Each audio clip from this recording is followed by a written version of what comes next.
ہم سے پہلے بہت سی قومیں آئی، ان کے پاس بہت سارے پیغمبر اللہ رب العزت نے بھیجے، اور جس وقت وہ قومیں اللہ رب العزت کی نافرمانی کرتی تھی،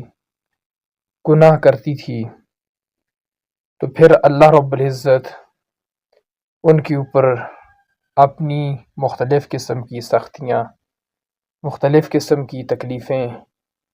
بھیج دیتا تھا، سختیوں اور تکلیفوں میں ان کو گرفتار کر لیتا تھا۔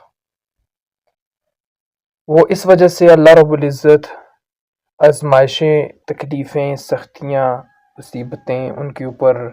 بھیجتا تھا تاکہ ان کا تکبر، غرور ختم ہو جائے، ان کے اندر عاجزی آ جائے،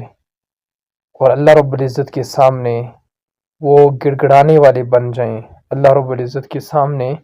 وہ رونے والے بن جائیں۔ تو یہ اللہ رب العزت کا ایک بنیادی اصول اور قانون ہے کہ جب بندہ گناہ کرتا ہے تو اللہ رب العزت اس کے اوپر سختی بھیجتا ہے، مصیبت بھیجتا ہے، آزمائش بھیجتا ہے تاکہ اس کا تکبر ختم ہو جائے اور وہ گناہوں کو چھوڑے، عاجز بنے اور اللہ رب العزت کے سامنے گڑ گڑائے، اللہ رب العزت کے سامنے روئے۔ تو اس وجہ سے عقل مندی اسی میں ہے کہ سختیاں، مصیبتیں، آزمائشیں آئیں اس سے پہلے ہی بندہ گناہوں کو چھوڑ لے، نیکیاں کرے، خوشی خوشی میں